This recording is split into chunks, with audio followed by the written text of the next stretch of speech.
Police arrest of 15 in July's mass shooting. What we're learning about the suspect as our team examines the impact youth crime is having statewide. Let them take each other out. Is that your normal? Plus, emotional words from the mother of a Brooklyn Day victim as the city council grills 3 agencies on admitted failures to protect Baltimore.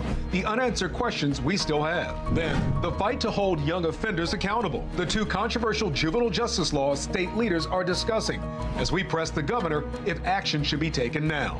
Calls for your state school superintendent to resign immediately. He's not the right person for the job. New tonight, Fox 45 News Project Baltimore looks back at the findings from our investigations that started it all. Live from WBFF in Baltimore, this is Fox 45 News at 10. Juvenile crime continues as lawmakers meet about the problem as a 15-year-old boy is arrested in connection with the Brooklyn Day mass shooting. He is the 3rd teenager arrested in connection with the shooting just this week. 2 14-year-olds are also in custody for a shooting near Lansdowne Middle School. Today, there were 2 hearings, one on juvenile crime and one on the Brooklyn Day mass shooting. In Baltimore, a mother's testimony brought city council members to tears. A helicopter who's hundreds of feet in the air will tell you as they look down from hundreds of feet in the air that everything looks normal. What's your normal? I challenge you, what is your normal? Let them take each other out. Is that your normal? You understand the tears when you hear that. Absolutely. Good evening, everybody. I'm Mary Bubala. And I'm Kai Jackson. The 15-year-old boy arrested in the Brooklyn Day mass shooting is one of 5 young people facing charges in that incident. And from shootings to car thefts, we have seen an alarming number of young suspects and victims over the past few months. Fox 45 has documented it all, holding elected leaders accountable at the state and city levels. Tonight, the demand for answers continues. Is it a priority for you? As a lawmaker here in Baltimore County, we saw kids using guns in Lansdowne. We've had issues with DJS. Yes, obviously, yes.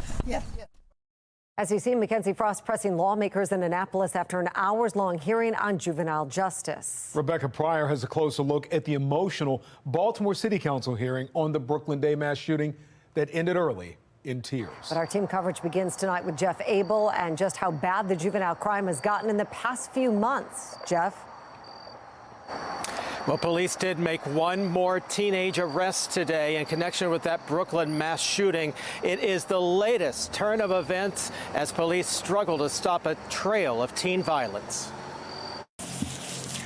For those who live in Brooklyn homes, the early morning arrest of a 5th teenager accused of firing a weapon at the July block party has done little to calm fears. I want to move. I don't feel safe here. I don't want to be here. Ashley Johnson is a resident of Brooklyn homes who says violent teens have vowed to retaliate against anyone who gets in their way. It looked like a rock or something that they threw at my windshield because it was like just to send a message type of thing. The 15-year-old arrested this morning joins a growing list of juveniles accused in some of the city's most violent attacks.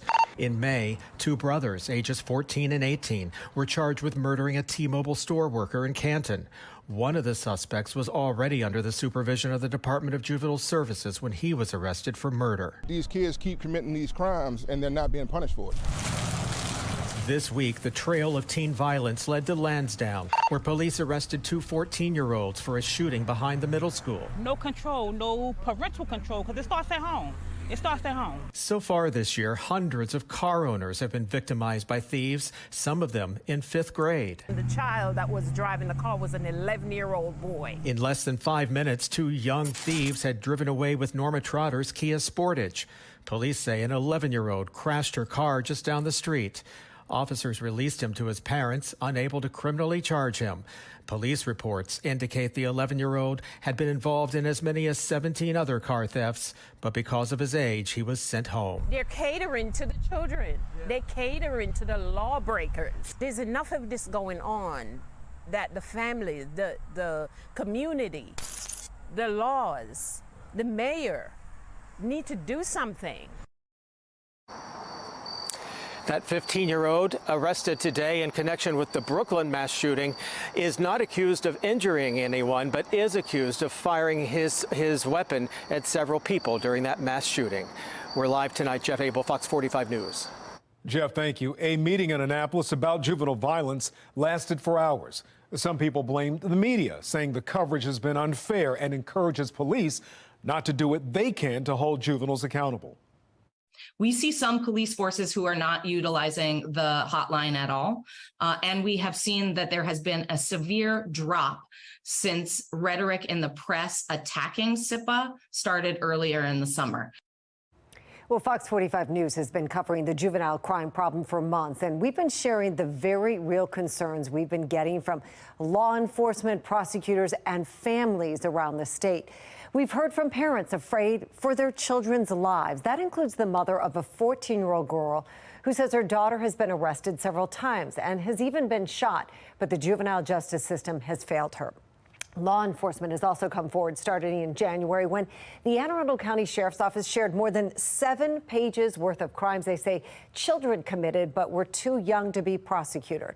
And Fox 45 News has also heard from prosecutors across the state saying the laws leave their hands tied when it comes to holding juvenile offenders accountable.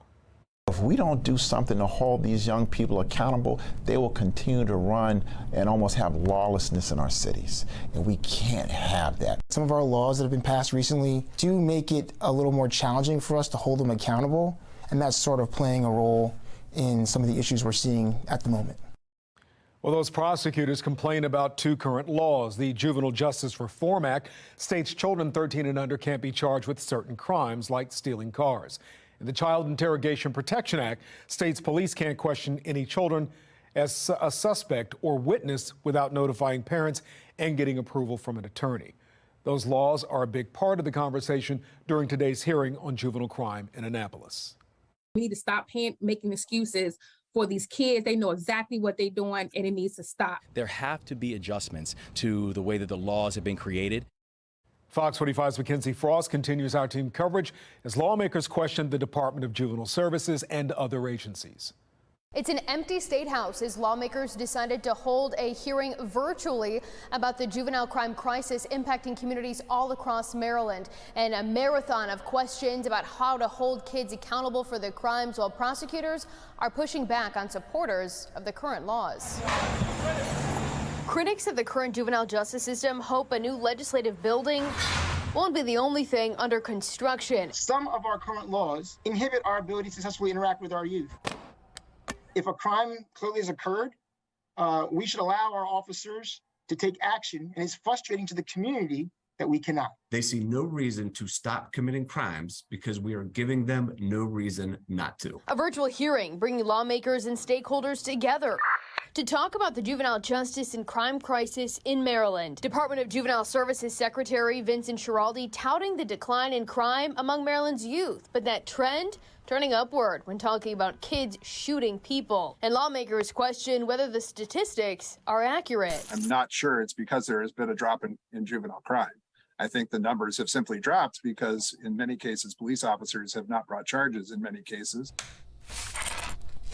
The concerns about juvenile crime that Fox 45 News has been reporting on creeping into the hearing too, like the 11-year-old from Baltimore County, arrested 13 times for stealing cars, never charged, and released to his mom. Why do we have these examples of youth that commit a crime, sometimes serious, and they just kind of cycle through the system over and over and over? The council decided that the impact of formalizing cases on kids for nonviolent offenses was actually worse than just providing them with services. Delegate Luke Clippinger and prosecutors pushing for changes to the probation system, especially since DJS has limits on how long kids can stay under supervision. It does not appear that those monitors were being adequately observed while what was happening in Brooklyn was happening. The electronic monitor doesn't physically tether them to the home. Kids do sometimes do things they're not supposed to do. There is no consequence, as the law now exists, if you blow off probation. Meanwhile, Governor Westmore acknowledging changes need to be made, but refusing to say how. What specifically are you looking to change, and which laws do you want to see changed? Well, we're going to work in partnership with the legislature because this is a law that they passed before I was the governor. So we have to work in partnership with them to be able to make adjustments. But there needs to be greater measurements of accountability. And when we caught up to House Speaker Adrian Jones, do you believe that kids using guns in crimes is a problem that the House will address in January? Judiciary Committee will deal with it. As Speaker, though, do you think that it's something that will be a priority? The Judiciary Committee and all our committees, all their priorities. The Speaker not committing to anything. Is it a priority for you? As a lawmaker here in Baltimore County, we saw kids using guns in Lansdowne. We've had issues with DJS. Yes, obviously, yes. But I gotta go. When will we see legislation to address that? Well, we don't do session until January. Should that change? Excuse me? Should that change? Should what change? Should there be a special session to address the juvenile crime crisis right now? This is something I will be discussing with my chairs. I don't want to be in the media and saying, oh, Speaker didn't talk to us. We're going to be having meetings, so when that happens, you'll know. While some lawmakers are steadfast in their support for the system now, others want action. We need to stop making excuses for these kids. They know exactly what they're doing, and it needs to stop. It's just unclear what that will look like or when any policies will change. Despite 5 hours of questioning, no commitments made by any lawmakers to implement change come January. But this conversation isn't over. Another hearing will be held in November. In the State House, Mackenzie Frost, Fox 45 News. And that brings us to our question of the day. Do you trust lawmakers to do what's necessary to address juvenile crime? So far, 97% of people who voted say no. You can make your voice heard right now at foxbaltimore.com/vote. Now, here in Baltimore City, the council held its second hearing on the Brooklyn Day mass shooting. It was the first time police leadership answered questions since the after action report was released. It ended early after emotional testimony from a mother who lost her own child. Fox 45's Rebecca Pryor explains. Tonight, City Council attempting to dig deeper into what went wrong leading up to the shooting and what policies need to be changed after the fact. But much like the first oversight hearing, it appears more questions than answers remain. I know you said we're guests of honor. This is no honor. An hours-long hearing brought to an abrupt halt after an outpouring of heartbreak and grief from Crystal Gonzalez. My daughter, Aaliyah, she's been all over the news, and every time I see her pretty face on the TV, I'm like, she's not supposed to be there. Of the 30 victims shot in the city's worst mass shooting to date, Crystal's 18-year-old daughter, Aaliyah, one of 2 killed. I hope that we are in a better place now to answer these questions today than we were 2 months ago. Crystal among the many filling council chambers for the second oversight hearing with BPD in the hot seat. But the first following the release of the department's 137-page after-action report, in which BPD finding officers failed in their response to the Brooklyn Day block party, stating they were indifferent to warning signs and never called for proper reinforcements. We learned deeply concerning information about the response to this gathering by our city agencies. The Public Safety Committee still searching for answers they asked for months ago concerning who knew what and when, but BPD claims an ongoing internal investigation. I had to be very careful about walking into the public integrity investigation space. Blocking council from learning what disciplinary action is being taken against which officers, who ignored countless signs that the celebration was turning to chaos. The day of the shooting, several 911 calls made, including one warning hundreds of people were armed with guns and knives. Later, Foxtrot flying over a crowd of approximately 700 people, reporting, quote, everything appears to be normal. BPD also revealing days before the block party, information officers found on flyers and a social media post detailing the event never passed along as promised. You're very specific in the rest of the report except for right here. Councilwoman Odette Ramos demanding to know why. I'm not sure how I can answer that, Councilmember. I mean, this is crazy. While Councilman Eric Castillo pressing BPD on just how many officers man the social media surveillance team. We got like 15 white shirts in this room. There's got to be someone who can answer that question for me right now. No one in this room knows the answer to that? The lack of answers and lack of action. The mother does not understand that. Not enough for a mother whose daughter, taken in a tragedy she believes could have and should have been prevented. Knowing that there were calls, endless calls for help, and no one showed up. Knowing that Foxtrot will tell you as they look down from hundreds of feet in the air that everything looks normal. What's your normal? I challenge you, what is your normal? Let them take each other out. Is that your normal? Now, after 3 hours of emotional testimony and intense questioning from council members, they did decide to end this meeting early. The rest of it will be rescheduled for a later date. However, that date has yet to be set. Reporting from City Hall, Rebecca Pryor, Fox 45 News. Well, we did not hear from the Mayor's Office of Neighborhood Safety and Engagement nor the Housing Authority, and there are some lingering questions for both agencies. Monzi confirms Safe Streets workers were at the Brooklyn Day block party before the shooting and mediated 5 incidents believed to involve guns on the night of the shooting. But they stopped short of addressing where those incidents took place or what those mediations entailed. Monzi also says Safe Streets workers knew about the Brooklyn Day party nearly a month in advance, but they did not notify police. Now, the Housing Authority of Baltimore has also faced criticism for allowing the unauthorized party to happen. Agency leaders say they weren't aware Brooklyn Day was taking place, despite the crowds at Brooklyn homes. The agency is now working to provide overnight security and educating residents about emergency protocols. And again, we're expected to hear from both Monzi and the Housing Authority at a later date. You can find more on the Brooklyn Day hearing in Baltimore and the juvenile justice hearing in Annapolis on our website, foxbaltimore.com. And Fox 45 News remains committed to uncovering issues at the highest levels of government. Our commitment to you is to constantly question our city and state leaders and hold them accountable. We promise to continue to press for answers regarding the juvenile crime crisis as well as other problems in Maryland.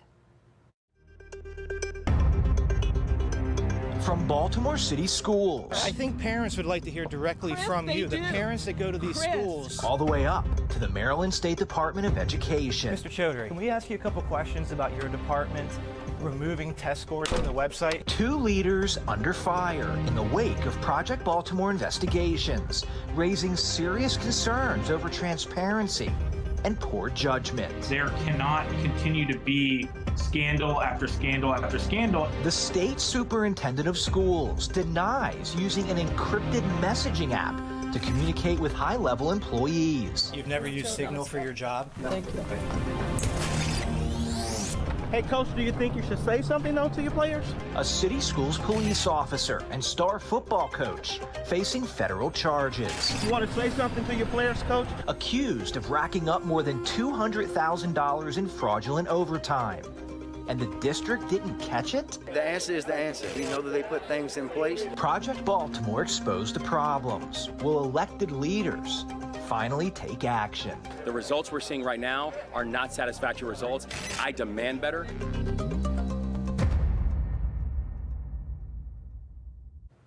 The state school superintendent and the Baltimore City school CEO, 2 of the highest-ranking public officials in Maryland. And both are under scrutiny following scandals exposed by Project Baltimore. Today, several Maryland lawmakers took a strong stance calling on the state school superintendent to resign immediately. This I pondered for months, taking this stand, but we need, because of our children. I think the toxicity of his leadership and the fact that so many people are leaving the education system is a good indicator that he's not the right person for the job. 3 lawmakers, all Republicans from Baltimore County, say Mohammed Chowdhury should step down. In calling for his resignation, the lawmaker cited a series of Project Baltimore investigations. But as Chris Papps explains, Chowdhury isn't the only school leader under fire. Mohammed Chowdhury earns $310,000 as the Maryland State Superintendent of Schools, and he's currently fighting for his job. Dr. Sonia Santelises last year earned $445,000 in total compensation as the CEO of Baltimore City Public Schools. Both are stewards of the public trust. Both make decisions that impact thousands of public school students in Maryland, and both are under fire after recent Project Baltimore findings. Mr. Superintendent, have you ever used the Signal application and commission of your job? I have no comment. Thank you much. Appreciate it. Thank you. For my job? Well, most recently, State Superintendent Mohammed Chaudhry denied using an encrypted messaging app for his job. But Project Baltimore obtained screenshots showing he used the Signal app to communicate with high-level employees at the Maryland State Department of Education. Some of those messages, like the one where he appeared to berate an employee, support allegations that Chaudhry created a toxic workplace culture. Transformational leaders actually lead people and don't disparage them. The state school board is set to vote by the end of this month, as well as on whether to offer Chaudhry another contract. That vote has already been delayed twice amid serious transparency concerns exposed by Project Baltimore. He needs to go. There is no way he can repair that trust without coming clean, and he's shown no evidence that he has any interest in doing so. So far this year, we've exposed how the Maryland State Department of Education began further redacting state test scores, a move that kept parents from seeing just how poorly many of their schools were performing. We've reported that Superintendent Chaudhry used a secondary email account to conduct business, and that his state-issued cell phone was set to auto-delete text messages after 30 days. I believe in accountability and I believe in transparency. Many lawmakers in Annapolis have yet to respond to Project Baltimore's questions about Chaudhry and whether they're concerned about his leadership. But Governor Wes Moore has commented. Part of the challenge is that, that we have with the structures that the governor doesn't decide that. Moore, who appointed 5 members of the state school board, says he has no control over the superintendent's contract, but he does have a strong opinion on his performance. I want transparency, I want accountability, and I want a superintendent that believes in it and can deliver it. The results we're seeing right now are not satisfactory results. I demand better, and we need to make sure that we're getting better results for our kids. And I will just continue to say... Dr. Sonia Santelises is also under scrutiny for scandals in her administration. Coach, what do you say about the charges?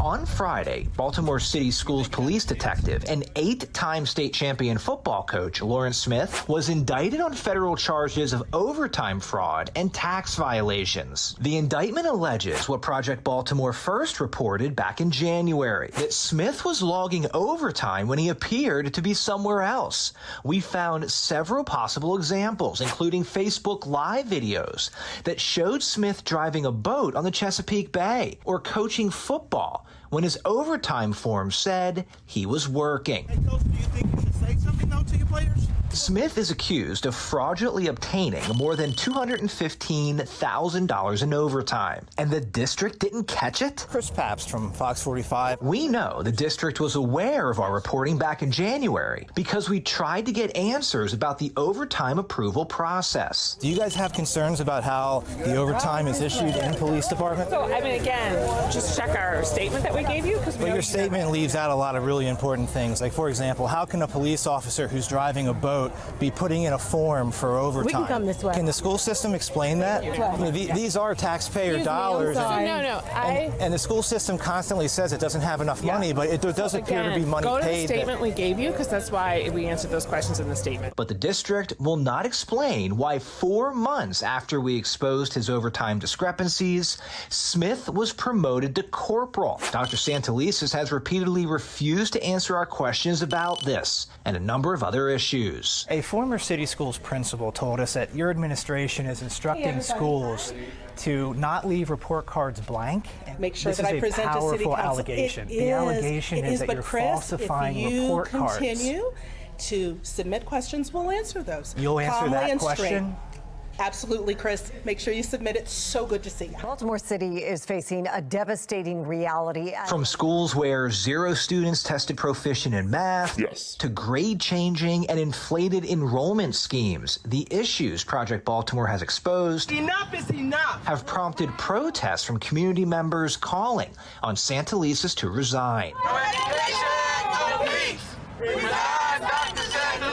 Tell you, This is what the fight is for. The state of Baltimore City Schools even caught the attention of civil rights attorney Ben Crump, who joined the legal team suing Baltimore City Schools, accusing the school system of wasting tax dollars and failing to provide an adequate education to generations of students. I think parents would like to hear directly from you, the parents that go to these schools. This is a different system than it was 3 years ago. But the last time Dr. Santelises agreed to sit down for an interview was 2017, shortly before FOX45 had to sue the school system for refusing to release public records related to grade changing. A Baltimore judge ruled in our favor, saying the school system willfully and knowingly violated the law. Good morning, everyone. And through all of this, Mayor Brandon Scott has supported Dr. Santelises. In 2022, just weeks after an Inspector General report confirmed widespread grade changing in city schools, thank you for joining us. Many city politicians gathered to celebrate the superintendent for 6 years on the job, the whole time ignoring the IG's report, which found more than 12,000 failing grades were improperly changed to passing between 2016 and 2020. When we ask many elected leaders questions about the public school system, they often say no comment because they say they don't have control over the day-to-day operations, which is true. But the mayor of Baltimore appoints 9 of the 12 school board members in the city, and the governor appoints all 14 members to the state board. I'm Chris Pabst, and this is Project Baltimore. That brings us to our question of the day. Should Governor Moore call for State Superintendent Mohammed Chaudhry to resign? 100% of voters say yes. You can head to foxbaltimore.com/vote and click on the Pulse tab to weigh in. And refreshing air beginning to move in. Temperatures in the 60s. Look at that. Some 50s even up toward Westminster and Columbia by the time you wake up tomorrow morning. Going to have some extra clouds. And there could be a stray sprinkle here or there as a cold front begins to make the full pass through. Some 50s up toward Frederick as well. I'm going to let you know how long these 50s and maybe even some 40s could be in the forecast in my Weather Authority forecast. Coming up on Fox 45 News at 10 o'clock tonight, there was one important voice not included in today's juvenile crime hearing in Annapolis. The frustration from city schools police after they were left out. The number of homicides and nonviolent shootings in Baltimore is down this year. We sit down with U.S. Attorney from Maryland, Eric Barron, about how he reshaped the crime fight in the city with his partners. And a new idea to track down a killer, how Rachel Morin's family is getting creative to try to get new tips and leads in her murder case.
radio room, Chester County government, and the various other agencies working on the prisoner escape are proud to announce the subject is in custody. Repeating, subject is in custody. A welcome sight in Pennsylvania. Escaped inmate Danilo Cavalcante was captured after 13 days on the run. Police say they caught him this morning, and you can see him being escorted into an armored vehicle. The 34-year-old broke out of Chester County Jail on August 31st while waiting to be transferred to a state prison. Cavalcante had been in custody since 2021 after he was convicted of murdering his ex-girlfriend. We're not being allowed to sit at the table and be a part of the solution. Baltimore City Schools police frustrated at not being included at the state juvenile justice meeting. Ahead at 10:30, why one officer says they could bring a fresh perspective. And attorneys for Rachel Morin's family increasing their outreach into the Hispanic community, the new efforts and why they could make a difference.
Fox 45 continues to follow two big stories as juvenile crime is on the minds of city and state leaders. Fox 45 News is keeping you up to date on a juvenile crime hearing at the state level and a city council hearing on the Brooklyn Day mass shooting in Baltimore.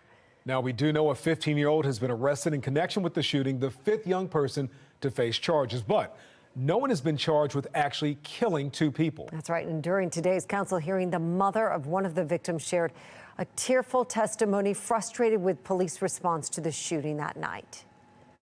This did not have to happen. This didn't have to happen if there were 1 or 2 or 3 patrol cars out there.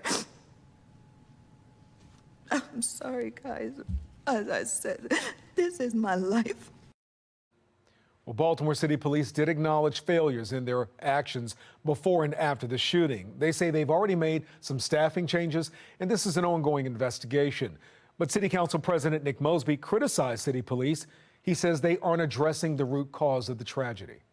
I just don't understand the real point of these recommendations, because this does not change what occurred in Brooklyn Day. It wasn't because we didn't have enough people. It wasn't because we didn't have the right command. It wasn't because we didn't have the protocols or operational procedures in place to address this. It's because we decided to do nothing. And we allowed it to occur in Brooklyn, and we would not allow it to occur in Fells Point or in Canton or in other parts of our city. Again, this is not a race thing, but it's definitely partially a socioeconomic thing, and frankly, a mixture of the two. Well, we did not hear from the Mayor's Office of Neighborhood Safety and Engagement or the Housing Authority of Baltimore. The rest of that hearing will be scheduled for a later date. State lawmakers discussed juvenile crime laws in today's other big hearing. Some lawmakers are standing with the current laws, while others are looking for ways to hold young people accountable. The Department of Juvenile Services argues crime is trending downward, but some state prosecutors are pushing back. That's not what we've seen here in Montgomery County. If you actually compare the numbers between 21 and 22, we have nearly doubled the number of arrests in 22 than we had in 21. The arbitrary setting up of limitations on how long someone can be placed on probation doesn't really focus on rehabilitating the individual. There is no consequence, as the law now exists, if you blow off probation. Well, the conversation isn't over. There will be another hearing in November. The 2024 legislative session begins in January. Now, leaders of one local group voicing their frustration at being excluded from today's juvenile justice hearing. Baltimore City School Police say they should have had a seat at the table. Officers say they have the experience dealing with children and could have added a valuable perspective. Fox 45's Maxine Stryker explains. As members of the Maryland House Judiciary Committee gather virtually to address the rise in juvenile crime, some voices were noticeably absent. It makes us feel left out. Clyde Boatwright, president of the Maryland State Fraternal Order of Police and a sergeant with Baltimore City School Police who has decades of dealing with juveniles, says he and his members weren't invited to the table. Who better to give good insight on what we're actually seeing on the streets but our police officers? Who was invited? The Maryland Chiefs of Sheriffs Association, States Attorneys Association, Office of Public Defender, and the Department of Juvenile Services. I'm looking at members of the legislature who have made comments over and over that it's us, the police, that are getting it wrong. However, we're not being allowed to sit at the table and be a part of the solution. Boatwright says the Maryland FOP has 17,000 members defending the state daily who just want to be a part of the solution when it comes to juvenile crime. It's the biggest topic going on today, considering that we've had so many violent incidents. A new report from the Department of Juvenile Services shows kids with guns remains a major problem statewide, and Baltimore is seeing an increase in gun violence among juveniles. It's the availability of firearms. Right now, we're now seeing our young people throughout the state carry firearms on a regular basis. It's almost the equivalent of how people used to carry pocket knives. Now, people just arm themselves and decide that they want to, in some cases use it for, robberies. They're using it for carjackings. They're using it for shooting. Boatwright says he asked the legislature why they weren't included Wednesday and was told they'd reach out next time. For now, he's hopeful the hearing will be a precursor to change ahead of the 90-day session. We're hoping that there's a roadmap to fixing some of these issues, and that roadmap should include repealing some of the laws that have been changed and allow these young people who are coming in contact with the criminal justice system the ability to get resources and also to the ability to have our victims feel as though that they're being heard in this case. Maxine Stryker, Fox 45 News. Well, Fox 45 News will continue to follow the discussion over juvenile crime laws in the coming months. Find our complete coverage online right now at foxbaltimore.com. Homicides and non-fatal shootings are on the decline in Baltimore City, and U.S. Attorney Eric Barron says his crime strategy has helped shape the trend over the past year. Fox 45's Vincent Hill joins us live with more on what Barron is saying is making a difference. Vincent. Yeah, Mary, partnerships and communication is what Barron says is the roadmap to a safer Baltimore. U.S. Attorney Eric Barron set to mark 2 years in office next month, sitting down with Fox 45 to discuss his time in office. I'm committed to not just doing the same thing and expecting a different result. Barron trying something new last year. This Al Capone model of prosecution is designed to take violent people off the streets by any appropriate legal means necessary. Which he says is already paying off in Baltimore City. As of today, homicides in the city are down 20%. But he knows the fight on crime is a fight he can't win alone. It takes a lot of communication day after day, and that's at my level across different agencies, but also on down at the line level, line prosecutors, cops on the beat. We all have to be working together day after day after day, and that takes a lot of work. How important are those relationships with an Ivan Bates or Acting Commissioner Richard Worley? We can't just have great partnerships, we have to have great teamwork. Great teamwork is how we're going to reduce crime and homicides in our community. Great teamwork is how we're going to break this fever of significant violence every year. Bullets don't just rip through individuals, they rip through families, through households. They have huge impacts on those that we love. Not only are homicides down in the city, so are non-fatal shootings, down over